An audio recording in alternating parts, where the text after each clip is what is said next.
अजय दोस्तों, स्वागत है आपके अपने YouTube portal MK science classes पर। तो मेरे बच्चों, जो आज की क्लास रहने वाली है बड़ी मज़ेदार क्लास रहने वाली है। इसमें 50 क्वेश्चंस रहेंगे आपके, जो फिजिक्स केमिस्ट्री बायो का रहेंगे। जो मेरा भाई आर्मी जीडी टेस्टमैन एनए टेक्निकल जिसकी भी तैयारी कर रहा है, उन सभी के लिए विशेष इंपॉर्टेंट क्वेश्चंस रहने वाले हैं। आपको शुरू से एंड तक रुकना है और बेटा आपको देखना है कि आप कितने कितने क्वेश्चन सही होते हैं, कितने गलत होते हैं। जो मेरा भाई चैनल से नया जुड़ा है, चैनल को सब्सक्राइब करे, वीडियो को लाइक करे, अपने भाइयों के अपने मित्रों के पास शेयर करे। आपका एक कार्य में मोटिवेशन देगा। हम प्रत्येक दिन ऐसी क्लासेस लाते रहेंगे। इससे पहले बेटा आपकी 15 से 16 क्लास जा चुकी हैं, जो आपकी साइंस की क्लासेस हैं। और बच्चा उन्हें जाकर के देखिए, उनमें लगभग 1000 क्वेश्चन, 1000 प्लस क्वेश्चन मैंने करवा चुका हूं। चलते हैं आगे की तरफ, टाइम वेस्ट ना करते हुए चलते हैं फर्स्ट क्वेश्चन की तरफ। फर्स्ट क्वेश्चन आपके सामने है बच्चा, देखिए फर्स्ट क्वेश्चन क्या कह रहा है। न्यूट्रॉन की खोज किसने की थी? जेम्स चैडविक ने, न्यूटन ने, रदरफोर्ड ने, आइंस्टीन ने। जल्दी से कमेंट करके बताइए क्या आंसर होगा बच्चा। तो न्यूट्रॉन की खोज किसने की है बच्चा? वो आपकी किसने किसने की है? James Chadwick. किसने की है? जेम्स चैडविक ने की है। न्यूटन जो हैं वो आपके गति के नियम दिए थे न्यूटन ने, ठीक है जी। या हम कह सकते हैं गुरुत्वाकर्षण बल के बारे में बताया था। गुरुत्वाकर्षण बल के बारे में जो बताया था वो किसने बताया था बच्चों? वो आपको बताया था किसने? आपका न्यूटन ने बताया था। रदरफोर्ड जो है बच्चा, इन्हें आपका केंद्रक का खोजकर्ता कहा जाता है। केंद्रक का खोजकर्ता, कौन से केंद्रक का? परमाणु के केंद्रक का खोजकर्ता कहा जाता है। और आइंस्टाइन जो है बेटा, इनको कहा जाता है ऊर्जा का फादर, जिन्होंने दिया था फॉर्मूला E=mc²। ध्यान रखिए बच्चों तो विशेष तौर पर। तो क्या आंसर होगा इसका? न्यूटन खोज किसने करी है? जेम्स चैडविक ने, ठीक है जी। चलिए और बच्चा आगे तरफ चलते हैं। अगला क्वेश्चन आपके सामने, क्वेश्चन नंबर 2 है। परमाणु के सिद्धांत का प्रतिपादन किसने किया था? तो परमाणु के सिद्धांत का प्रतिपादन किसने किया? जॉन मेंडल ने, जॉन डाल्टन ने, कोपरनिकस ने, या फिर रदरफोर्ड ने। जल्दी से बताते रहिए भाई, जो क्या आंसर होगा मेरे भाइयों, जल्दी से बताइए दोस्तों। शानदार आपके जवाब आ रहे हैं। गुड इवनिंग दोस्तों, गुड इवनिंग। जय हिंद भाई, जय हिंद जी। चलते रहिए, आंसर देते रहिए। तो परमाणु के सिद्धांत का प्रतिपादन जो किया था बच्चा, वो किया था जॉन डाल्टन ने। किसने किया? जॉन डाल्टन ने किया है। और जॉन मेंडल को क्या बोलते हैं बेटा? जॉन ग्रेगर मेंडल हैं, इन्हें बोलते हैं अनुवांशिकी का पितामह। क्या बोलते हैं? अनुवांशिकी। अनुवांशिकी का क्या कहा जाता है? अनुवांशिकी का जनक कहा जाता है। किन्हें कहा जाता है बच्चों? अनुवांशिकी का जनक कहा जाता है जॉन ग्रेगर मेंडल को। और रदरफोर्ड को किसका कहा जाता है बच्चों? ये ध्यान रखना, ये किसको कहा जाता है? जल्दी से कमेंट करके बताइए। ये कहा जाता है बेटा प्रोटॉन का।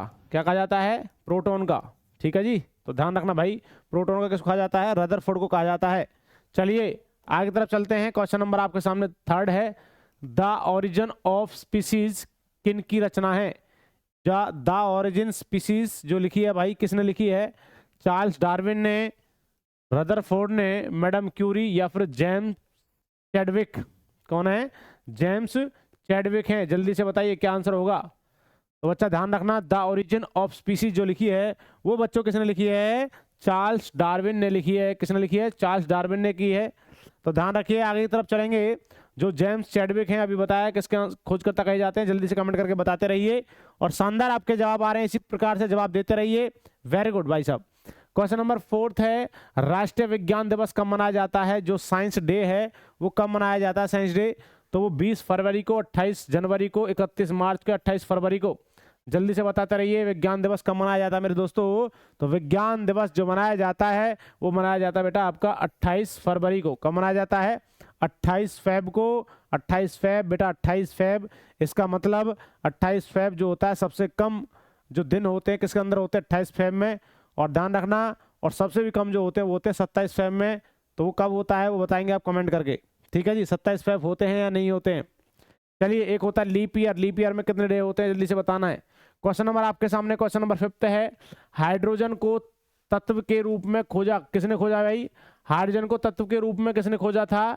तो किसने की खोज की? नील्स बोर, ग्रेगर मेंडल ने, या फिर हेनरी कैवेंडिश ने, या फिर हेनरी बेक्यूरेल ने। हाइड्रोजन तत्व को किसने खोजा था बच्चा? तो बच्चा वो खोजा था, हाइड्रोजन को खोजा था हेनरी कैवेंडिश ने। हाइड्रोजन के खोजकर्ता कहे जाते हैं हेनरी कैवेंडिश। कौन कहे जाते हैं बच्चों? हेनरी कैवेंडिश, तो गेरगर मेंडल को अनुवांशिकी पितामह कहा जाता है, ठीक है जी। और हेनरी बैकुरल ने किसने की है भाई साहब, किसकी खोज की है आपका गामा रेज की जो खोज की है हेनरी बैकुरल हैं, ठीक है जी। गामा रेज, गामा किरणों की खोज करता हेनरी बैकुरल हैं। और बच्चा आपका जो हेनरी कैवेंडिश है वो हाइड्रोजन की खोज करता है, हाइड्रोजन जो गैस होती है, तो ध्यान रखिए। क्वेश्चन नंबर आपके सामने क्वेश्चन नंबर 6 है, रक्त परिवहन की खोज किसने की? जो रक्त परिवहन है या रक्त परिसंचरण भी हम कह सकते हैं, रक्त परिसंचरण तंत्र, रक्त परिसंचरण तंत्र के खोजकर्ता जो कहे जाते हैं बच्चा, वो कौन कहे जाते हैं दोस्तों? तो विलियम हार्वे हैं, जोसेफ ऑस्पिडन हैं, एडवर्ड जेना या फिर लैंडस्टीनर हैं। तो रक्त परिवहन की जो खोज की है मेरे दोस्तों, मेरे मुन्ना, वो किसने करी है? आपका विलियम हार्वे। किसने करी है? विलियम हार्वे ने की है। जोसेफ ऑस्पिडन जो हैं ये सीमेंट के खोजकर्ता हैं। किसके हैं बच्चा? किसके खोजकर्ता हैं? सीमेंट के खोजकर्ता जो कहे जाते हैं वो बच्चा कौन है? वो आपके सीमेंट के खोजकर्ता हैं, जोसेफ ऑस्पिडन है। एडवर्ड जेनक को किसका कहा जाता है? चेचक का टीका, ठीक है जी, चेचक का जो चेचक टीका है उसके खोजकर्ता हैं। और लैंडस्टीनर को रक्त वर्ग समूह के खोजकर्ता कहा जाता है, विशेष तौर पर ध्यान रखिए, ठीक है बच्चों। चलिए आगे की तरफ चलेंगे, नेक्स्ट क्वेश्चन की तरफ। क्वेश्चन नंबर आपके सामने है, क्या कह रहा है कि किस विज्ञान में पक्षियों से संबंधित अध्ययन किया जाता है? तो किस विज्ञान में पक्षियों का अध्ययन होता है, या हम कह सकते हैं पक्षियों का अध्ययन क्या कहलाता है बच्चों? तो जल्दी से आंसर बताइए। ऑस्टियोलॉजी कहलाएगा, ऑप्टिक्स कहलाएगा, ऑर्निथोलॉजी कहलाएगा, या सिस्मोलॉजी कहलाएगा? जल्दी से कमेंट करके बताइए तीनों का क्या आंसर होगा। तीनों चारों का आंसर बताइए भाई। जितने ऑप्शन आपके सामने लिखे बेटा, एक क्वेश्चन से 4 क्वेश्चन हम कंप्लीट करवा रहे हैं। तो ऑस्टियोलॉजी जो होता है बेटा, इसका आंसर जो होगा पक्षियों का अध्ययन, तो वो है ऑर्निथोलॉजी। क्या बेटा? ऑर्निथोलॉजी होता है किसका? पक्षियों का अध्ययन जो होता है। ऑस्टियोलॉजी जो होता है ये होता है बच्चा आपका हड्डियों का। किसका होता है? ये आपका हड्डियों का होता है। और ऑप्टिक्स जो होता है बच्चा, ये आपके लेंस वगैरह हम कह सकते हैं, लेंस जो होता है उसके बारे में होता है ऑप्टिक्स, ठीक है जी। आंख के बारे में हम कह सकते हैं ऑप्टिक्स, जो ऑप्टिक नर्व होती है उसके अंदर। वैसे ऑप्थेमोलॉजी होता है आंख का। तो सिस्मोलॉजी जो होता है बच्चा, ये होता है भूकंप का। किसका होता है? भूकंप का जो होता है वो बच्चा किसका होता है? सिस्मोलॉजी, ठीक है जी। तो ध्यान रखिए, ऑस्टियोलॉजी, ऑप्टिक्स, या फिर ऑर्निथोलॉजी, या फिर सिस्मोलॉजी, तो सारी चीज हमने आपको बताई हैं। ऑर्निथोलॉजी किसका होता है बच्चा? पक्षियों का। किसका होता है? पक्षियों का होता है बच्चों, विशेष तौर पर ध्यान रखिए। अगला क्वेश्चन आपके सामने है, क्वेश्चन नंबर 8 है, प्लाज्मा अनुसंधान संस्थान कहाँ स्थित है? जल्दी से बताइए, प्लाज्मा अनुसंधान संस्थान कहाँ है? धनबाद, वाराणसी, जलगोड़ा, या फिर गांधीनगर? तो प्लाज्मा अनुसंधान संस्थान जो है बच्चा, वो आपका कहाँ पर पड़ता है? गांधीनगर के अंदर। क्या पड़ता है? गांधीनगर। बहुत शानदार, वेरी गुड, जय हिंद। जय हिंद दोस्तों, गुड इवनिंग, गुड इवनिंग। चलते रहिए आगे की तरफ। अगला क्वेश्चन आपके सामने है, क्वेश्चन नंबर आपका कौन सा है? 9 नंबर है। देखिए क्या कह रहा है, क्वेश्चन नंबर 9, राष्ट्रीय डेयरी अनुसंधान संस्थान कहाँ है? तो जी का क्वेश्चन आ गया है भाई। करनाल में, कोयम्बटूर में, जमशेदपुर, या फिर कानपुर? तो बच्चा कहाँ पर है? करनाल में। राष्ट्रीय डेयरी अनुसंधान संस्थान कहाँ है? किसमें है बेटा? आपका करनाल में है। यदि मैं कोयम्बटूर को कह दूं तो ये होता है बेटा गन्ना अनुसंधान संस्थान है। कौन सा है?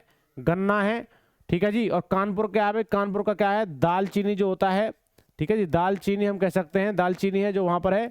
और चीनी का भी जो है भाई साहब वो कहाँ पर है? आपका चीनी अनुसंधान संस्थान भी कहाँ है? कानपुर में है।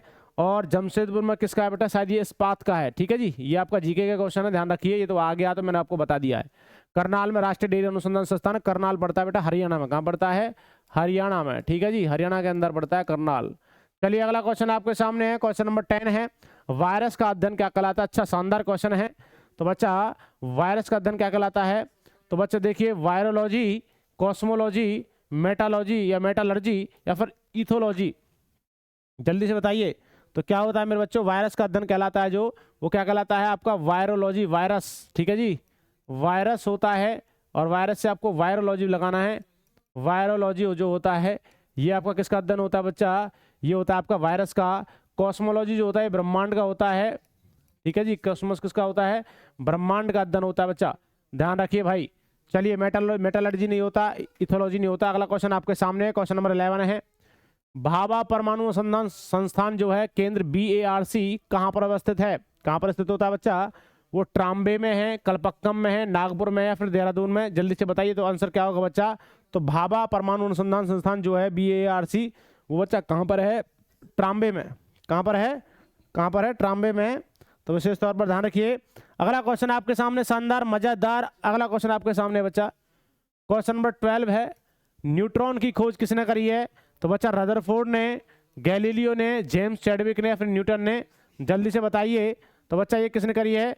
आपका जो न्यूट्रॉन की खोज करी है बच्चा, वो जल्दी से बताइए किसने करी है? वो किसने करी है? जेम्स चैडविक ने। किसने करी है? जेम्स चैडविक ने इसकी खोज की है बच्चों, विशेष तौर पर ध्यान रखिए। क्वेश्चन नंबर 13 आपके सामने है, पोलियो के टीका का खोज किसने किया है भाई? पोलियो के टीके की खोज किसने करी है? वो जॉन हैरिसन ने, जॉनी सॉल्क, जे थॉमसन या फिर जेड जॉनसन ने? जल्दी से बताते रहिए। तो पोलियो के टीके का जो खोज करता है बच्चा, वो बच्चा कौन है? आपका जॉनी सॉल्क। क्या है? पोलियो के टीके खोज करता कौन है बच्चे? जॉनी सॉल्क होते हैं। इसी तरह से जवाब देते रहिए। देखते हैं बच्चा आपका कितनी अच्छी तैयारी है। चलते रहिए इसी तरीके से मेहनत करते रहिए भाई साहब। जज्बा और जुनून आपके अंदर होगा तो बिल्कुल आप एक ना एक दिन बिल्कुल कामयाब होने वाले हो बच्चा। अभी आपके पास बहुत कम समय है, आपका 22 अप्रैल से एग्जाम शुरू हो जाएंगे। इसी तरह से मेहनत करते रहिए भाई साहब। 2 महीने में हम आपको पूरा का पूरा, उससे पहले लगभग 1.5 से 2 महीने में हम 1 महीने में आपको पूरा सिलेबस करवा चुके हैं। ध्यान रखना बच्चा। तो ध्यान रखिए, यहाँ से पहले 17 से 18 वीडियो जा चुकी हैं, उनको जाकर देखिए भाई साहब। उसमें 1000+ क्वेश्चन मैं करवा चुका हूँ। तो पोलियो के टीके का खोज किसने किया था बच्चा? तो वो हैं जॉनी सॉल्क। जॉन हैरिसन की बात करें तो बेटा ये आपके जो फ्रिज के खोज करता है ना, फ्रिज के, ये फ्रिज के हैरिसन है बच्चा, विशेष तौर पर ध्यान रखें। जे थॉमसन है, ये बच्चा इलेक्ट्रॉन के, किसके हैं? इलेक्ट्रॉन के हैं। ठीक है, इलेक्ट्रॉन के जो खोज करता है, इलेक्ट्रॉन के खोज करता जे थॉमसन है। तो ध्यान रखिए भाई। अगला क्वेश्चन आपके सामने जॉनसन है। ये जॉनसन की बात मैं करूं तो ये बच्चा जीन का जो नामकरण किया था, जीन शब्द का नामकरण, जीन शब्द का नामकरण जो किया था वो किसने किया था बच्चों? जीन शब्द का नामकरण जो किया था वो किया था जॉनसन ने। जेड नहीं है, खाली जे है, जॉनसन है। क्वेश्चन नंबर 14 है, डायनामाइट के आविष्कारक कौन है? डायनामाइट के आविष्कारक कौन है भाई? अल्फ्रेड नोबेल है, मेंडलीफ है, टॉर्सेली है, फिर माइकल फेराडे हैं? जल्दी से बताइए खोजकर्ता कौन है? ठीक है जी, तो ध्यान रखना बच्चा, डायनामाइट के खोजकर्ता जो हैं अल्फ्रेड नोबेल। कौन है? Alfred Nobel. इन्हें आवर्त सारणी का पितामह कहा जाता है, आवर्त सारणी का फादर। ठीक है जी, मेंडलीफ जो हैं आवर्त सारणी का, और टॉर्सेली जो हैं ये बच्चा आपके बैरोमीटर के भूकंप को, मतलब किसको मापते हैं? वायुमंडलीय दाब को मापते हैं। ठीक है जी, तो सिस्मोग्राफ के, किसमें है बेटा? सिस्मोग्राफ के, बैरोमीटर के नहीं है, सिस्मोग्राफ के खोज करता है। किसके हैं? जो आपका भूकंप मापना होता है जिसको हम बोलते हैं रिएक्टर स्केल, रिएक्टर स्केल जो है उसके खोजकर्ता कौन है? टॉर्सेली हैं। और माइकल फेराडे बेटा ट्रांसफार्मर के जो हैं उसके खोजकर्ता है माइकल फेराडे। चलिए आगे की तरफ चलेंगे। क्वेश्चन नंबर आपके सामने, क्वेश्चन नंबर 15 है, पॉजिट्रॉन की खोज किसने की थी भाई? पॉजिट्रॉन की खोज किसने करी है? पाउली ने की है, एडरसन ने की है, जॉनसन ने की है, या फिर रॉन्टजन ने की है? तो ध्यान रखिए बच्चा, जो आपके पॉजिट्रॉन के खोज करता है भाई वो है आपके एडरसन। कौन है? एडरसन। पॉजिट्रॉन जो होता है बच्चों, पॉजिट्रॉन जो होता है यह इलेक्ट्रॉन का एंटी पार्टिकल है। क्या है? इलेक्ट्रॉन का एंटी पार्टिकल्स जो होता है वो आपका क्या होता है बच्चा? वो आपका पॉजिट्रॉन होता है। इसके खोजकर्ता एडरसन है। ठीक है जी, तो विशेष तौर पर ध्यान रखिए। तो चलते हैं भाई साहब आपके आगे। रॉन्टजन जो है बच्चा, इन्हें एक्सरे के खोजकर्ता कहा जाता है, एक्सरे के खोजकर्ता रॉन्टजन को कहा जाता है, विशेष तौर पर ध्यान रखें। ठीक है जी, चलते रहिए आगे की तरफ। पाउली बता दीजिए किसके खोजकर्ता कहे जाते हैं? पाउली। चलिए आगे तरफ चलेंगे। क्वेश्चन नंबर आपका 16 है, निम्नलिखित में से किसकी भेदन क्षमता अधिक होती है? सबसे ज्यादा भेदन क्षमता ऐसी कौन सी रेज होती है? सबसे अधिक भेदन क्षमता का मतलब होता है पेनिट्रेटिंग पावर। पेनिट्रेटिंग पावर का मतलब होता है किसी चीज को पार करके जो चीज निकल जाती है ना, जो लाइट निकल जाती है, जो रे निकल जाती है, उसको पेनिट्रेटिंग पावर बोलते हैं। तो वो अल्फा किरणों की ज्यादा होती है, बीटा किरणों की होती है, गामा किरणों की, न्यूट्रॉन की। तो ध्यान रखना बच्चा, वो किसकी होती है? गामा रेज की जो पेनिट्रेटिंग पावर होती है सबसे ज्यादा होती है, क्योंकि बेटा गामा रेज की जो होती है फ्रीक्वेंसी सबसे ज्यादा होती है और वेवलेंथ सबसे कम होती है। परंतु इधर मैं बात करता हूँ रेडियो वेव्स जो होती है इसकी पेनिट्रेटिंग पावर ज्यादा, और इसका मतलब फ्रीक्वेंसी सबसे कम, और वेवलेंथ जो होता है वो रेडियो वेव्स का सबसे ज्यादा होता है। विशेष तौर पर ध्यान रखिए, मैं लिख रहा हूँ भाई साहब यहाँ पर, जो गामा रेज हैं इनकी फ्रीक्वेंसी जो होती है वो बच्चा क्या होती है? वो हाई होती है। और बच्चा जो वेवलेंथ होता है, वेवलेंथ जो होता है बच्चा वो क्या होता है? कम। इधर मैं बात करता हूँ कौन सी रेज होती है? Radio wave. ठीक है जी, रेडियो वेव होती है। रेडियो वेव जो होती है बच्चा, जिसको रेडियो तरंग बोलते हैं, रेडियो तरंग जो होती है मेरे बच्चों, तो रेडियो तरंग का जो होता है फ्रीक्वेंसी जो होती है, फ्रीक्वेंसी कम होती है, और वेवलेंथ जो होता है बच्चा वो क्या होता है, ज़्यादा। वेवलेंथ को बोलते हैं तरंग दैर्घ्य, वेवलेंथ को बोलते हैं तरंग दैर्घ्य बच्चा, और फ्रीक्वेंसी को बोलते हैं आवृत्ति। क्या बोलते हैं, तो ध्यान रखना, आवृत्ति सबसे ज़्यादा किसकी होती है, गामा रेज की, ठीक है जी, और वेवलेंथ होती है कम। और बच्चा जो रेडियो वेव्स, जो रेडियो तरंग होती है उनकी फ्रीक्वेंसी सबसे कम, और वेवलेंथ जो होता है तरंग दैर्घ्य सबसे ज़्यादा होता है। अगले क्वेश्चन की तरफ चलेंगे। क्वेश्चन नंबर 17 आपके सामने, हृदय की गति सुनने के लिए किस यंत्र का प्रयोग किया जाता है। हृदय की गति को सुनने के लिए, वेरी गुड, शानदार, मजेदार, बहुत अच्छा, वेरी गुड, चलते रहिए इसी प्रकार से, शानदार आवाज जवाब देते रहिए। जय हिंद दोस्तों, शानदार, वेरी गुड, चलते रहिए। तो ध्यान रखना, हृदय की गति सुनने के लिए किस यंत्र का प्रयोग किया जाता है, गायरोस्कोप का, सेक्सटेंट का, स्टेथोस्कोप का, या फिर स्ट्रोबोस्कोप का। जल्दी से बताइए क्या आंसर होगा। तो हृदय की गति को सुनने के लिए भाई साहब डॉक्टर के पास होता है, इसको क्या बोलते हैं, स्टेथोस्कोप। क्या बोलते हैं, स्टेथोस्कोप जो होता है, जो आपका डॉक्टर के पास होता है, इसको लगा करके डॉक्टर सुनता है हृदय की धड़कन को, तो क्या होता है, स्टेथोस्कोप होता है बच्चों, ध्यान रखिए। अगला क्वेश्चन आपके सामने, क्वेश्चन नंबर 18 है, वायुमंडलीय दाब की माप की जाती है। तो वायुमंडलीय दाब को किससे मापा जाता है, ठीक है, तो वायुमंडलीय दाब को किससे मापा जाता है, तो बच्चा लेक्टोमीटर से मापा जाता है, मैनोमीटर से, ओडोमीटर से, या बैरोमीटर से। जल्दी से बताइए वायुमंडलीय दाब को किससे मापा जाता है, तो वायुमंडलीय दाब को किससे मापा जाता है बच्चा, बैरोमीटर से मापा जाता है। बैरोमीटर जो होता है बच्चा, ये आपका मौसम संबंधी घटनाओं के बारे में बताने का काम करता है मेरे दोस्तों, तो विशेष तौर पर ध्यान रखिए। चलते हैं आगे तरफ। लेक्टोमीटर दूध की शुद्धता को मापने का काम करेगा।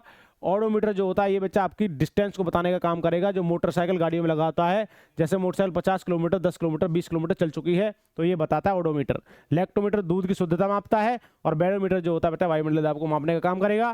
क्वेश्चन नंबर 19 आपके सामने है, सरल सूक्ष्मदर्शी में वस्तु को रखा जाता है। सरल सूक्ष्मदर्शी जो होता है वस्तु को रखा जाता है लेंस और प्रकाश केंद्र के बीच, फोकस के बाहर, वक्रता केंद्र पर, या फिर अनंत पर। जल्दी से बताइए क्या आंसर होगा। तो सरल सूक्ष्मदर्शी जो होता है उसमें वस्तु को रखा जाता है लेंस और प्रकाश केंद्र के बीच। कहाँ रखा जाता है, एक तरफ लेंस होता है, और जहाँ प्रकाश का केंद्र का जो बीच होता है, सेंटर जो होता है, वहां पर आपका सरल सूक्ष्मदर्शी को रख करके वस्तु को रखा जाता है, ध्यान रखना भाई। अगला क्वेश्चन आपके सामने, क्वेश्चन नंबर 20 है, वनस्पति तेलों से कृत्रिम घी बनाने में किस उत्प्रेरक का प्रयोग किया जाता है भाई। वनस्पति तेल जो होते हैं आपके, तो उनसे आपको कृत्रिम घी बनाना है, तो कृत्रिम घी जो होता है आपका आर्टिफिशियल बनाने के लिए, तो भाई उत्प्रेरक का प्रयोग किया जाता है। कौन सा उत्प्रेरक होता है, प्लेटिनम चूर्ण होता है, या फिर लोहा चूर्ण होता है, फिर निकल होता है, फिर गर्म एल्यूमिना होता है। जल्दी से बताइए। तो वनस्पति तेलों में कृत्रिम घी बनाने के लिए एक उत्प्रेरक होता है जिसको हम बोलते हैं, तत्व भी होता है जिसको हम बोलते हैं निकल। क्या होता है बेटा, निकल होता है, इसका यूज किया जाता है भाई वनस्पति तेल बनाने के लिए। चलिए, क्या, कृत्रिम घी बनाने के लिए, ठीक है जी। अगला क्वेश्चन आपके सामने, क्वेश्चन नंबर 21 है, अमोनिया गैस बनाने की हैबर विधि में किस उत्प्रेरक का प्रयोग किया जाता है भाई। अमोनिया गैस बनाने की हैबर विधि में किस उत्प्रेरक का प्रयोग किया जाता है, तो बच्चा लोहे चूर्ण का, क्यूप्रिक क्लोराइड का, प्लेटिनम चूर्ण का, या फिर निकल का। जल्दी से कमेंट करके बताइए। तो अमोनियम गैस बनाने के लिए हैबर विधि में किस उत्प्रेरक का प्रयोग किया जाता है, जल्दी से कमेंट करके बताइए क्या आंसर होगा। ये आपको बच्चा कमेंट के अंदर बताना भाई इसका आंसर क्या होने वाला है। अमोनिया गैस बनाने के लिए हैबर विधि में किस उत्प्रेरक का प्रयोग किया जाता है। मैं देखना चाहता हूं आपकी तैयारी कितनी चल रही है, आप पढ़ते भी हो या नहीं हो, कमेंट में बताना, मैं आपका वेट कर रहा हूं। तो ध्यान रखना 21 क्या होगा बेटा, जल्दी से आंसर बताना है। अगला क्वेश्चन आपके सामने, क्वेश्चन नंबर 22 है, बिना बुझा चूना का रासायनिक सूत्र क्या होता है। CaCO3 NaCl D2O CaO, calcium carbonate, sodium chloride, deuterium oxide, या फिर कैल्शियम ऑक्साइड। जल्दी से बताना भाई क्या आंसर होगा। तो बिना बुझा हुआ जो चूना होता है बच्चा, ये होता है CaO। क्या होता है, कैल्शियम ऑक्साइड जो होता है बिना बुझा हुआ चूना होता है, इसको हम बोलते हैं कैल्शियम कार्बोनेट जो हड्डियों के अंदर होता है। NaCl सोडियम क्लोराइड है बेटा जो खाना नमक होता है, और D2O भारी जल होता है जिसको हम बोलते हैं हार्ड वाटर, ठीक है जी, जिसमें हाइड्रोजन का दूसरा समस्थानिक होता है ड्यूटेरियम जो होता है। अगला क्वेश्चन आपके सामने है, क्वेश्चन नंबर 23 है, शुष्क बर्फ कहाँ कहा जाता है। शुष्क बर्फ किसे कहा जाता है, ठोस कार्बन डाइऑक्साइड को, मीथेन को, नाइट्रस ऑक्साइड को, या फिर सोडियम क्लोराइड को। तो शुष्क बर्फ जो कहा जाता है बच्चा, ड्राई आइस जो कहा जाता है वो कहा जाता है CO2 को। ठोस CO2 जो होता है CO2 कहा जाता है ड्राई आइस। कॉपी पेन ले लीजिए मेरे दोस्तों और इन चीजों को राइट डाउन करते रहिए, बहुत शानदार मजेदार आप आंसर दे रहे हो, इसी तरीके से देते रहिए भाई साहब आंसर। और भैया एक दिन ना एक दिन बिल्कुल आपको कामयाबी हासिल होने वाली है, बस 2 महीने का इंतजार कीजिए और आप इसी तरीके से मेहनत करते रहिए, बिल्कुल कामयाबी मिलने वाली है बच्चों।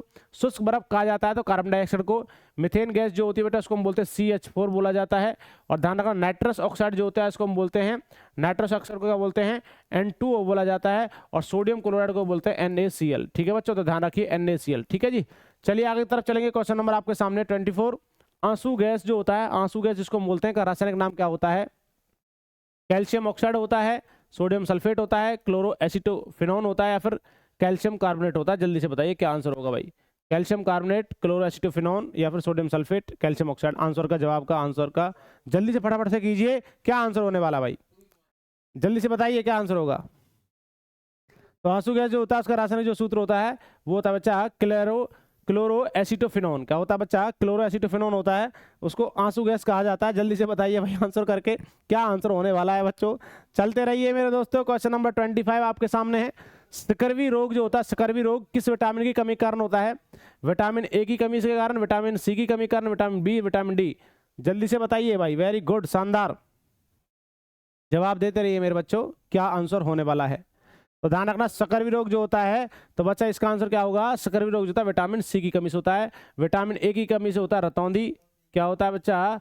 रतौंधी होगा। विटामिन बी की वजह से होता है बेरी बेरी। ठीक है जी, क्या होता है? Berry berry. विटामिन बी की कमी से बेरी बेरी होगा। और विटामिन डी की कमी से होगा रेकेटस। क्या होता है बेटा? रेकेटस होता है। ठीक है जी, तो ध्यान रखिए।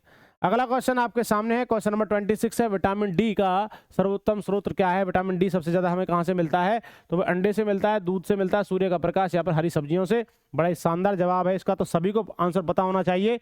इसी तरीके से लगे रहिए मेरे दोस्तों, और यही पेपर में आने वाले क्वेश्चंस हैं, विशेष तौर पर ध्यान रखिए, शुरू से एंड तक आपको रुकना है। बिल्कुल आपको लगेगा हाँ जी बिल्कुल ऐसे ही क्वेश्चन आते हैं पेपर में, तो ध्यान रखना बच्चों को क्या होगा, उसका सूर्य का प्रकाश से विटामिन डी मिलता है। और सूर्य का जो मॉर्निंग जो होता है ना, मॉर्निंग का जो मॉर्निंग लाइट होती है बच्चा, उस मॉर्निंग लाइट के अंदर ही क्या होता है आपका? विटामिन डी होता है। जब सूर्य का प्रकाश आपके सतह पर पड़ता है, किस पर? स्किन पर, तो किसका? विटामिन डी का निर्माण होगा। क्वेश्चन नंबर 27 देखिए, विटामिन B7 का रासायनिक नाम क्या होता है? विटामिन B7 का रासायनिक नाम क्या होता है बेटा? पायरोडॉक्सिन होता है, आपका एस्कॉर्बिक एसिड होता है, बायोटिन होता है, पर फ्लोक्विनोन होता है। जल्दी से बताइए क्या आंसर होगा। तो ध्यान रखना बच्चा, जो विटामिन B7 होता है उसका होता है बायोटिन। क्या होता है बच्चा? बायोटिन। तो विशेष तौर पर ध्यान रखिए, ये लॉजिक होते हैं बच्चा, ध्यान रखिए। B1 होता है, B2 होता है, B3 होता है, B5 होता है, B6 होता है, B7 और B क्या होता है बच्चा? B6, B7, B9 और 11, और बेटा इसका होता है B12। ठीक है जी, क्या होता है? B12। ये आपके क्या होते हैं बच्चों? ये आपकी विटामिन होती हैं। इन सभी का नाम पूछ ले तो इसका होता है थाइमिन। क्या होता है? थाइमिन। इसका राइबोफ्लोविन, राइबोफ्लोविन, राइबोफ्लेविन होता है। इसका होता है न्यासिन। ठीक है जी, ठीक है, न्यासिन होता है।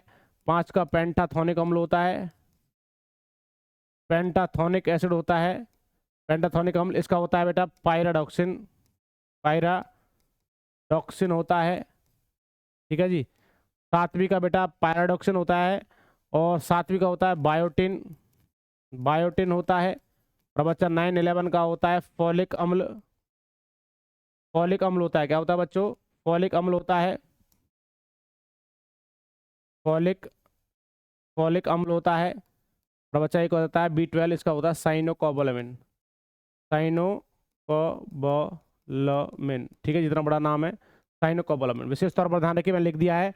तो पैराडॉक्सिन देख लीजिए, पैराडॉक्सिन किसका है? B6 का, यहाँ लिख रहा हूँ B6 का पैराडॉक्सिन है। और एस्कॉर्बिक अम्ल जो होता है बच्चा, ये आपका क्या है? विटामिन, ये किसका? विटामिन सी का है। और बच्चा बायोटिन जो है मैंने बता दिया B7 का है, बायो से पढ़ती है भाई साहब 7। और फॉलिक एसिड जो होता है वो होता है B9 या 11 का, देख लीजिए। ठीक है बच्चों, तो एक क्वेश्चन से सारे क्वेश्चन मैंने कंप्लीट करवाए। स्क्रीनशॉट ले लीजिए इन सभी का भाई, ले लीजिए स्क्रीनशॉट। चलिए बच्चा आगे की तरफ चलेंगे। अगला क्वेश्चन आपके सामने है, क्वेश्चन नंबर 28 है। डाइफ्लोरो मिथेन बाजार में किस नाम से पाया जाता है? डाइफ्लोरो मिथेन बाजार में किस नाम से जाना जाता है? पाया जाता है फ्रीऑन 12 के नाम से, क्लोरोफॉर्म के नाम से, गेमेक्सन के नाम से, या फिर एस्पिरिन के नाम से? जल्दी से बताइए क्या आंसर होगा। तो डाइफ्लोरो मिथेन जो पाया जाता है बच्चा, वो फ्रीऑन 12 के नाम से पाया जाता है। किसके अंदर भाई साहब? आपके बाजार में, मार्केट में जो पाया जाता है। ठीक है जी, क्लोरोफॉर्म जो होता है बेटा, इसको सुंघाने से क्या हो जाती है, इंसान को बेहोश भी हो जाता है। क्लोरोफॉर्म जो होता है विशेष तौर पर ध्यान रखिए। अगला क्वेश्चन आपके सामने है, क्वेश्चन नंबर 29 है, क्विक सिल्वर क्या बोलते हैं, क्विक सिल्वर किसे कहा जाता है भाई, क्विक सिल्वर बोलते हैं इसको। क्विक सिल्वर का रासायनिक नाम क्या है, पारद मतलब पारे को क्विक सिल्वर बोलते हैं, चांदी को बोलते हैं, स्वर्ण को बोलते हैं, तांबा को बोलते हैं। आसान सा क्वेश्चन है, सभी ने पढ़ रखा होगा मेरे दोस्तों, तो ध्यान रखना। क्विक सिल्वर जो कहा जाता है वो किसको कहा जाता है, पारे को कहा जाता है, विशेष तौर पर ध्यान रखिए। और सोना जो होता है इसका सिंबल होता है AU, चांदी का होता है AG, और कॉपर का होता है CU, ठीक है जी। और पारे का होता है HG, मरकरी, ठीक है जी। तो ध्यान रखिए, ये सारी चीजें आपके सामने लिखी हुई हैं, इन्हें लिखते रहिए मेरे दोस्तों। इसी तरीके से मेहनत करोगे तभी आपको कामयाबी हासिल होने वाली है। बच्चा कहीं पर ऐसे जाने की जरूरत नहीं है, आपका पूरा का पूरा हम सिलेबस करवाने वाले हैं, ये टेंशन बिल्कुल भी मत लेना भाई, ठीक है जी। तो ध्यान रखना। अगला क्वेश्चन आपके सामने, क्वेश्चन नंबर 30, निम्नलिखित में से सबसे भारी धातु कौन सी है। तो सबसे भारी धातु कौन सी होती है, एल्यूमिनियम है, तांबा है, चांदी है, या फिर यूरेनियम है। इनमें से पूछ रहा है। वैसे मैं बात करता हूँ भारी धातु की, तो बच्चा भारी धातु जो होती है वो होती है बच्चों ओस्मियम। क्या होती है, ओस्मियम जो होती है ये सबसे भारी धातु है। और हल्की, सबसे हल्की की मैं बात करूं, सबसे हल्की धातु जो होती है, सबसे हल्की धातु जो होती है वो होती है बच्चा लिथियम। कौन सी होती है, ठीक है जी।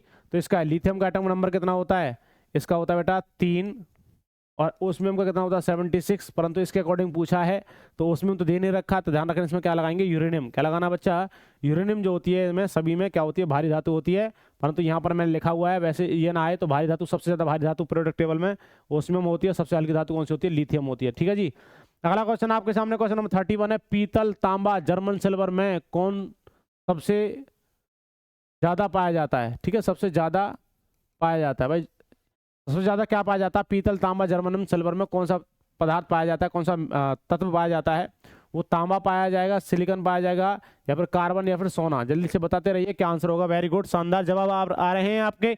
इसी तरीके से मेहनत करते रहिए। तो दोस्तों ध्यान रखना, जो आपका पाया जाता है वो क्या पाया जाता है, तांबा पाया जाता है। पीतल, तांबा, जर्मन, सिल्वर में क्या पाया जाता है भाई, आपका तांबा सबसे ज्यादा मात्रा में पाया जाएगा। क्वेश्चन नंबर 32 आपके सामने है, जस्ता चढ़ाने की प्रक्रिया में लोह चादर किससे लेपित की जाती है। जस्तीकरण प्रोसेस होती है बच्चा, इसमें किसकी आपकी चादर जो होती है, एक प्रक्रिया होती है जिसमें आपका लोहे को जंग से बचाने के लिए उस पर परत चढ़ाई जाती है। तो क्या होता है भाई, वो एल्यूमिनियम होता है, या जस्ता होता है, या फिर टिन होता है, फिर क्रोमियम होता है। जल्दी से कमेंट करके आंसर बताइए, हम आपके आंसर का इंतजार कर रहे हैं। वेरी गुड, शानदार, जय हिंद, जय हिंद दोस्तों। नमस्कार भाई, नमस्कार। जो भाई चैनल से नया जुड़ा है चैनल को सब्सक्राइब करें, वीडियो को लाइक शेयर करता रहे। आपका एक कार्य हमें मोटिवेशन देगा, हम प्रत्येक दिन ऐसी क्लासेस लाते रहेंगे। चलिए मेरे दोस्तों आगे की तरफ चलेंगे। बड़े शानदार क्वेश्चन है बच्चा, तो ध्यान रखना इसका आंसर क्या होगा, जस्ता जो होता है, तो जस्ते की परत चढ़ाई जाती है बच्चों। अगला क्वेश्चन आपके सामने है, क्वेश्चन नंबर 33 है, और क्या कह रहा है, मनुष्य के मस्तिष्क का सबसे बड़ा भाग क्या होता है।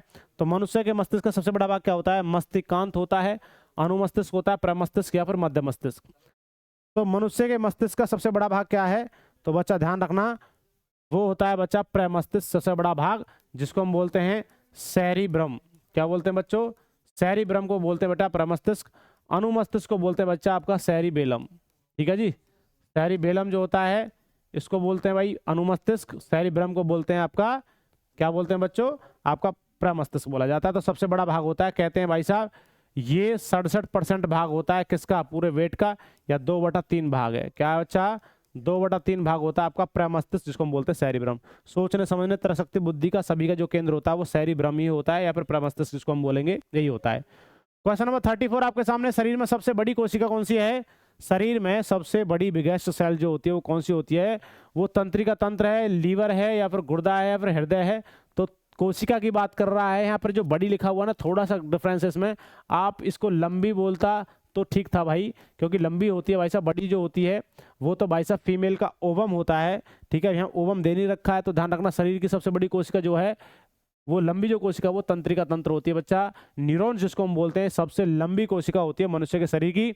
और सबसे बड़ी कोशिका की बात करूं मनुष्य के अंदर तो फीमेल का ओवम होता है, या हम रिप्रोडक्टिव सिस्टम के अंदर फीमेल का ओवम होता है। ये मेंस्ट्रुएशन साइकिल मासिक धर्म के 27 दिन बाद एक ओवम निकलने का काम करता है। अगला क्वेश्चन आपके सामने है भाई, सबसे बड़ा अंग जो होता है बच्चा आंतरिक अंग वो लीवर है, गुर्दा जो फिल्टर करने का काम करता है ब्लड को, और हृदय जो होता है भाई ये तो भाई सीधी सी बात है, इसका तो मेन कार्य होता ही है। अगला क्वेश्चन आपके सामने है, क्वेश्चन नंबर 35 है, मनुष्य के सबसे छोटी ग्रंथि कौन सी है? मनुष्य की सबसे छोटी ग्रंथि कौन सी होती है? तो मनुष्य की सबसे छोटी ग्रंथि जो है वो कौन सी है? लीवर है, वो थायराइड है, पिट्यूटरी ग्लैंड्स है, या फिर लार ग्रंथि है। पिट्यूटरी को बच्चा हम बोलते हैं पीयूष ग्रंथि। क्या बोलते हैं? पीयूष ग्रंथि भी इसको कहा जाता है। तो जल्दी से कमेंट करके बताइए, सबसे जो आपकी ग्रंथि होती है सबसे कौन सी छोटी, तो बच्चा वो कौन सी होती है? पीयूष ग्रंथि होती है भाई। ठीक है जी, सबसे छोटी ग्रंथि पीयूष ग्रंथि होती है। और सबसे बड़ी बात करता हूं मैं बच्चा, वो लीवर होता है। लीवर को बोलते हैं यकृत। क्या बोलते हैं? यकृत होती है, ये सबसे बड़ी है। सबसे बड़ी है भाई। सबसे बड़ी जो होती है वो कौन सी है भाई? आपका लीवर है। थायराइड जो है बच्चा, ये गले में पाई जाती है, गले में। ठीक है जी, इसको हम बोलते हैं सबसे बड़ी अंतःस्रावी ग्रंथि। अंतःस्रावी जो ग्रंथि होती है ना, सबसे बड़ी अंतःस्रावी, ठीक है, सबसे बड़ी अंतःस्रावी बड़ी ग्रंथि है भाई ये। सबसे बड़ी अंतःस्रावी ग्रंथि की बात करता हूं तो वो होती है थायराइड। सबसे बड़ी जो ग्रंथि होती है वो लीवर होती है। सबसे छोटी ग्रंथि पीयूष ग्रंथि ब्रेन के अंदर होती है। लार ग्रंथि जो होती है बेटा, लार में पाई जाती है, जिसको हम बोलते हैं सैलिवरी ग्लैंड्स। ठीक है, अगला क्वेश्चन आपके सामने, क्वेश्चन नंबर 36 है, शरीर में मास्टर ग्रंथि किसे कहा जाता है? शरीर की मास्टर ग्लैंड्स किसे कहा जाता है? तो पिट्यूटरी ग्लैंड्स को, थाइमस ग्रंथि को, तिल्ली को, या फिर बूनर ग्रंथि को। तो बेटा पिट्यूटरी को पीयूसी बोलते हैं, अभी मैंने बताया है। पिट्यूटरी ग्लैंड्स जो होती है, पिट्यूटरी ग्रंथि जो होती है, ये बच्चा शरीर की सबसे क्या होती है? इसको हम बोलते हैं मास्टर ग्लैंड्स। क्या बोलते हैं? मास्टर ग्लैंड्स बोलते हैं। क्वेश्चन आपको बताना है, इस पीयूष ग्रंथि का मास्टर कैसे कहा जाता है? इसका भी मास्टर होता है कोई, इसका मास्टर। ठीक है जी, किसका? इसका मास्टर बताना भाई, किसका? पीयूष ग्रंथि का मास्टर होता है बेटा, वो होता है आपका हाइपोथैलेमस। क्या होता है बच्चा? हाइपोथैलेमस जो होता है, ये भाई साहब पिट्यूटरी ग्लैंड्स का भी मास्टर होता है। तो हाइपोथैलेमस को बोलते हैं मास्टरों का भी मास्टर। क्या बोलते हैं इसको? मास्टरों का भी मास्टर कहते हैं, ब्रेन का भाग है भाई। क्वेश्चन नंबर 37 है, जूल बराबर होता है भाई, जूल बराबर होता है कितने, किसके बराबर होता है? तो जूल किसके बराबर होगा भाई? एक जूल बराबर होगा किसके बराबर? 10 की पावर 3 अर्ग, 10 की पावर 3 अर्ग होगा, या फिर आपका 10 की पावर 10 अर्ग होगा, या फिर 10 की पावर 7 अर्ग होगा, या फिर 10 की पावर 11 अर्ग होगा। जल्दी से बताइए क्या होगा। तो बच्चों ध्यान रखना, एक जूल बराबर जो होता है 10 की पावर 7 अर्ग के बराबर होता है। क्वेश्चन नंबर आपके सामने है, एक अश्वशक्ति किसका एक अंक है? मतलब एक अश्वशक्ति जो होता है, एक हॉर्स पावर जो होता है, इसको क्या बोलते हैं बच्चा? Horse power. क्या बोलेंगे? Horse power. एक हॉर्स पावर जो होती है किसके बराबर होती है? तो बच्चे किसके बराबर होती है? जूल के बराबर, कार्य के बराबर, शक्ति के बराबर, बल के बराबर। तो ध्यान रखना, जो हॉर्स पावर होता है बच्चा, पावर ही आ रहा सीधा सीधा, तो किसका है? रूप शक्ति का ही है। ठीक है जी, तो ध्यान रखना, एक हॉर्स पावर एचपी जो होती है, इसे डोट किया जाता है। और इसकी एसआई यूनिट जो होती है हम कह सकते हैं क्या होती है? शक्ति जो होता है, हॉर्स पावर, ये इसका ही रूप है। ठीक है, शक्ति का जो एसआई यूनिट होता है उसको हम बोलते हैं वाट। क्या बोलते हैं? वाट। क्योंकि कहते हैं एक हॉर्स पावर बराबर होता है 746 वाट। क्या होता है बच्चा? 746 वाट होता है। ठीक है जी, तो एक हॉर्स पावर बराबर होता है 746 वाट, और शक्ति का मात्रक जो होता है वाट होता है। अगला क्वेश्चन आपके सामने, क्वेश्चन नंबर 39, एक बार बराबर होता है, बार बराबर, एक बार जो होता है वो किसके बराबर होगा? एक बार बराबर होगा कितने के बराबर? 10 की पावर 8 पास्कल, 10 की पावर 16 पास्कल, 10 की पावर 5 पास्कल, 10 की पावर 4 पास्कल। तो विशेष तौर पर ध्यान रखें बच्चा, 10 की पावर 5 पास्कल जो होता है एक बार बराबर होता है बच्चों, विशेष तौर पर ध्यान रखिए। और ये पास्कल जो है ये वायुमंडलीय दाब को मापते हैं। वायुमंडलीय दाब को मापा जाता है किससे? पास्कल से। तो विशेष तौर पर ध्यान रखिए, वायुमंडल दाब के यूनिट जो होती है वो क्या होती है? पास्कल होती है दोस्तों। ठीक है, तो एक बार बराबर कितने का होता है? कितना बच्चा? 10 की पावर 5 पास्कल के होता है। चलिए अगला क्वेश्चन आपके सामने बच्चों, क्वेश्चन नंबर 40 है, एंगस्ट्रॉम क्या होता है? एंगस्ट्रॉम जो होता है किसकी इकाई है जो अभिव्यक्त करती है? तो एंगस्ट्रॉम किसकी इकाई होती है बच्चा? समय की होती है, द्रव्यमान की, तरंग दैर्ध्य की, फिर बल की। जल्दी से बताते रहिए क्या आंसर होने वाला है। वेरी गुड, शानदार, जोरदार, जबरदस्त, इसी तरीके से जवाब देते रहिए। जय हिंद दोस्तों, गुड इवनिंग। बच्चा वीडियो अच्छी लग रही है तो चैनल को सब्सक्राइब, वीडियो को लाइक शेयर करते रहें, अपने दोस्तों के पास भेजते रहें। कहीं भी जाने की जरूरत नहीं, छोड़ने वाला हूं भाई। पूरा का पूरा साइंस का पोर्शन अपने इसी चैनल्स के माध्यम से आपको कराने वाला हूं। आप इसी तरीके से जुड़ते रहिए, अपने दोस्तों के पास भी शेयर करते रहिए। चलते हैं आगे की तरफ भाई। एंगस्ट्रॉम किसी का ही होती है जो अभिव्यक्त करती है? तो वो समय की है, द्रव्यमान के, तरंग दैर्ध्य के, बल के। तो बच्चा ध्यान रखना, एंगस्ट्रॉम को बोलते हैं तरंग दैर्ध्य, तरंग दैर्ध्य को बोलते हैं बच्चा आपका वेव लेंथ। क्या बोलते हैं? वेव लेंथ, जिसको डाउन करते हैं लैम्डा से। ठीक है जी, एंगस्ट्रॉम जो होता है बेटा, एंगस्ट्रॉम पे ऐसे जीरो से लगाते हैं, एंगस्ट्रॉम ये होता है। ठीक है बच्चों, ध्यान रखें, एंगस्ट्रॉम। ठीक है बच्चों, चलिए आगे की तरफ चलेंगे। क्वेश्चन नंबर आपके सामने है, क्वेश्चन नंबर 41 है, अश्वशक्ति जो होता है, हॉर्स पावर किसके बराबर होता है? तो ये आगे भाई क्वेश्चन 746 वॉट है, 260 वॉट है, 350 वॉट है, 746 जूल है। तो असम शक्ति हॉर्स पावर जो होता है बेटा 100 हॉर्स पावर बराबर होता है 746 वॉट के होता है। शानदार, जबरदस्त। चलते रहिए दोस्तों, रुकना नहीं है, जब तक तोड़ेंगे नहीं जब तक छोड़ेंगे नहीं भाई। चलते रहिए। 42 का पनडुब्बी आधारित है। पनडुब्बी किस पर आधारित होती है? न्यूटन के प्रथम गति नियम पर, आर्किमिडीज के सिद्धांत पर, पास्कल के नियम पर, या फिर ऊर्जा संरक्षण के सिद्धांत पर। जल्दी से बताइए क्या आंसर होगा। पनडुब्बी जो होती है वो किस सिद्धांत पर कार्य करती है? तो बच्चों तो ध्यान रखना, जो पनडुब्बी होती है वो बच्चा आर्किमिडीज के सिद्धांत पर काम करेगी। किसके सिद्धांत पर? पनडुब्बी आधारित जो होती है वो आर्किमिडीज के सिद्धांत पर काम करने का कार्य करती है, क्योंकि आर्किमिडीज कहता है भाई साहब पानी जो होता है, पानी एक बार सभी चीज को ऊपर फेंकने का कार्य करती है। पास्कल का नियम जो है, पास्कल ने 2 नियम दिए थे भाई, और जिसमें hydraulic brake, hydraulic press, hydraulic cooker वगैरह जो होते हैं वो पास्कल के नियम पर काम करते हैं। और न्यूटन का प्रथम नियम था वो था लॉ ऑफ इनर्शिया, जिसको हम बोलते हैं जड़त्व का नियम। ऊर्जा संरक्षण का सिद्धांत जो था भाई साहब वो दिया था आइंस्टाइन ने। वो कहते हैं ऊर्जा को ना तो खत्म कर सकता है ना ही उसको बनाया जा सकता है, उसको एक रूप से दूसरे रूप में परिवर्तित किया जा सकता है। क्वेश्चन नंबर आपके सामने है, क्वेश्चन नंबर 43 है, समुद्र में तैरना नदी की अपेक्षा आसान है, क्यों?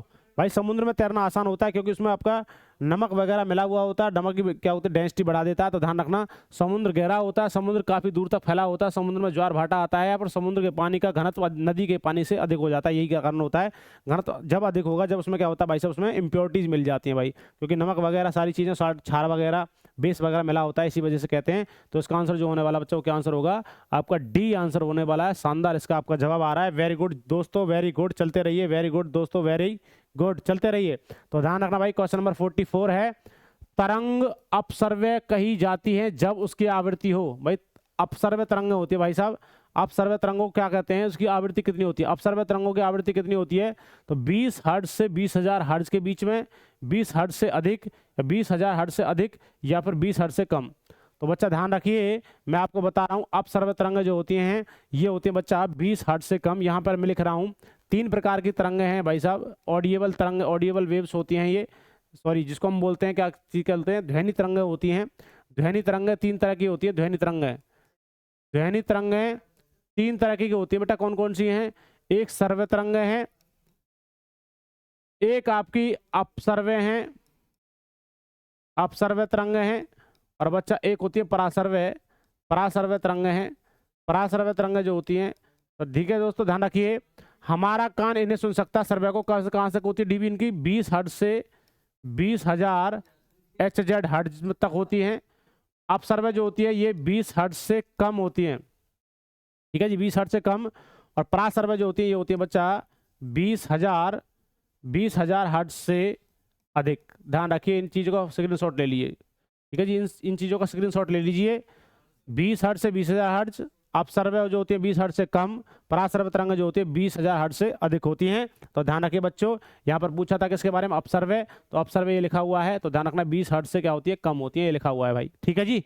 तो ध्यान रखना, पूरा कॉन्सेप्ट क्लियर है। सर्व्य तरंगों को हम सुन सकते हैं, अपसर्व्य को, परासर्व्य तरंगों को हम नहीं सुन सकते हैं बच्चों। इन्हें कुत्ता बिल्ली, जो परासर्व्य जो होता है कुत्ता बिल्ली गाय, सॉरी कुत्ता बिल्ली चमगादड़ इनको सुन सकता है। अपसर्व्य तरंगों को भाई साहब आपको ब्लू व्हेल वगैरह जो होती हैं आपका, है ना, डॉल्फिन वगैरह आपकी सुन सकती है। अपसर्व्य तरंगों को हाथी सुन सकता है। चलिए अगले क्वेश्चन पर बात करते हैं। क्वेश्चन नंबर 45 है, यदि तरंग की लंबाई का मान आधा कर दिया जाए तो ध्वनि का वेग क्या होगा? यदि तरंग की लंबाई का है, जो वेव्स जा रही है उसकी लंबाई का मान आधा कर दिया जाए तो ध्वनि का वेग क्या होगा? आधा हो जाएगा, दुगुना हो जाएगा, अपरिवर्तित रहेगा, पर 4 गुना हो जाएगा। कमेंट करके आंसर बताइए क्या आंसर होगा। चलते रहिए मेरे दोस्तों, क्या आंसर होगा जल्दी से बताइए क्या आंसर होगा मेरे बच्चों। तो दोस्तों ध्यान रखना, इसका आंसर जो होने वाला है वो क्या होगा? आधा हो जाएगा। क्या हो जाएगा? यदि तरंग की लंबाई का मान आधा कर दिया जाए तो ध्वनि का वेग क्या हो जाएगा? ऑटोमेटिक सी बात, आधा हो जाने वाला है तरंग की लंबाई को जब आप आधा कर रहे हो। अगला क्वेश्चन आपके सामने, क्वेश्चन नंबर 46 है, निम्नलिखित में से किसका अपवर्तनांक सर्वाधिक होता है? सबसे ज्यादा अपवर्तनांक किसका होने वाला भाई दोस्तों बताइए। अपवर्तनांक को बच्चा रिफ्रैक्टिव इंडेक्स बोला जाता है। क्या बोला जाता है? Refractive index. क्या बोलते हैं? रिफ्रैक्टिव इंडेक्स है बेटा, इसका पूरा कंसेप्ट है बच्चा। आपको पता होगा रिफ्रैक्टिव इंडेक्स निकालने के लिए साइन आई अपॉन में साइन आर फॉर्मूला होता है, ठीक है जी। तो ध्यान रखिए, साइन आई अपॉन में क्या होता है? साइन आई अपॉन में साइन आर होता है, ठीक है। ध्यान रखिए, ये इंसिडेंट रे होता है, रिफ्लेक्टेड रे होता है, ठीक है जी। और अपवर्तनांक जो होता है इसमें भी और फार्मूला होते हैं। किसी भी जैसे आपने मछली देखी होगी पानी के अंदर पड़ी हुई होती है वो अपनी वास्तविक गहराई से ऊपर उठी हुई दिखाई देती है। ऐसे सिक्के के अंदर 5 का ग्लास का जो होता है ना, उसमें ग्लास में 5 का सिक्का डाल देते हैं पानी के अंदर, तो वो सिक्का ऊपर उठा हुआ दिखाई देता है। इनका जो फंडा होता है, ये वास्तविक गहराई अपन में जो आपकी आभासी गहराई होती है उसका फॉर्मूला होता है। ठीक है जी, चलते रहिए भाई साहब। अगला क्वेश्चन आपके सामने है, इसका आंसर क्या होगा बच्चा?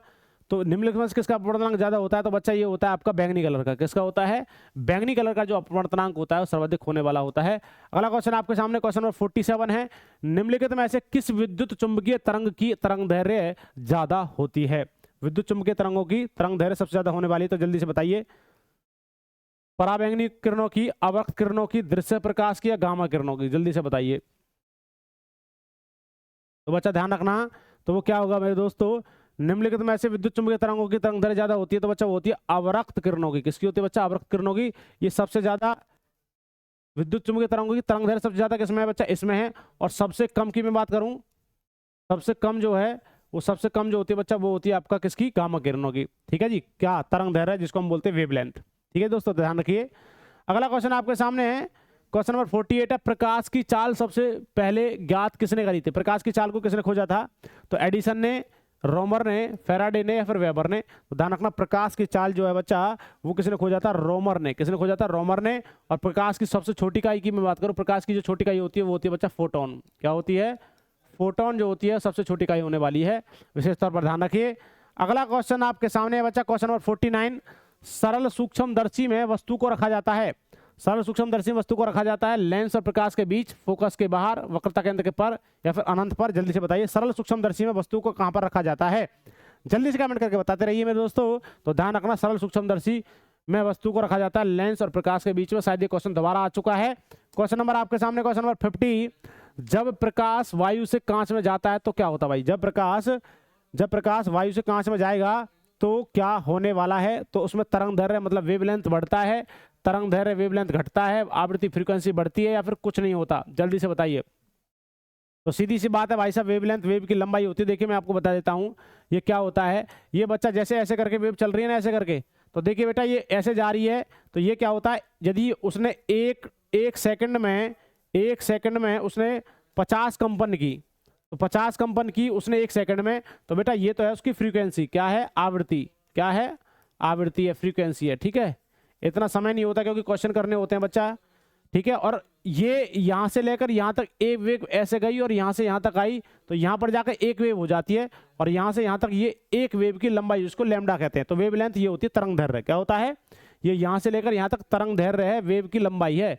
और ये पूरे इसने चक्कर मारे, मतलब 1 सेकंड में इसने क्या है, तार पकड़ा आपने और ऐसे छोड़ा, इस तार ने 1 सेकंड में जितने कंपन किए हैं उसको हम बोलते हैं फ्रीक्वेंसी। ठीक है, तो ध्यान रखना। तो यदि प्रकाश वायु से कांच में जाएगा तो भाई सीधी सी बात है, विरल माध्यम से सघन माध्यम में जा रहा है, तो भाई तरंगदैर्घ्य क्या हो जाएगा? घट जाएगा। ठीक है, जो कंपन करने की दर है वो क्या हो जाएगी? कम हो जाएगी। दूसरी बात, वेवलेंथ जो होगा, वेव की लंबाई जो होगी वो क्या हो जाएगी? कम होने वाली है। अगला क्वेश्चन आपके सामने, क्वेश्चन नंबर 51 है, प्रकाश वर्ष किसकी इकाई होती है? दोस्तों जल्दी से बताइए, प्रकाश वर्ष किसकी इकाई होती है? तो प्रकाश वर्ष क्या है भाई? समय की है, दूरी की है, वेग की है, इनमें से कोई नहीं। तो ध्यान रखना बच्चा, प्रकाश वर्ष जो इकाई होती है बच्चों वो किसकी होती है? बहुत शानदार क्वेश्चन है, दूरी की होती है, लंबी दूरी। और सबसे लंबी दूरी की मैं बात करूं बच्चा, उससे भी लंबी दूरी इससे प्रकाश वर्ष से भी होता है, पारसेक बड़ा होता है। और बेटा एक होता है आपका क्या होता है, खगोलीय पिंडों को देखने के लिए उनका यूज किया जाता है। ठीक है दोस्तों, तो ध्यान रखिए, आपके शानदार आपके क्वेश्चन रहे हैं भाई साहब। 51 हमने क्वेश्चंस किए, बड़े मजेदार क्वेश्चंस है भाई। यदि आपको वीडियो अच्छी लग रही है तो बड़े भाई की तरह आप चैनल को सब्सक्राइब, वीडियो को लाइक शेयर करते रहें, और इसी तरह से आप मेहनत करते रहिए, बिल्कुल आपको कामयाबी मिलने वाली है। लगभग आपको भाई साहब लगभग आपके पास 60 डेज नहीं, हम कह सकते 55 डेज बच चुके हैं। इनमें आप जोरदार तरीके से मेहनत करिए और चैनल से जुड़िए। आज की क्लास को यहीं पर विराम देते हैं, कल क्लास होगी। चलते हैं। जय हिंद, जय भारत, धन्यवाद।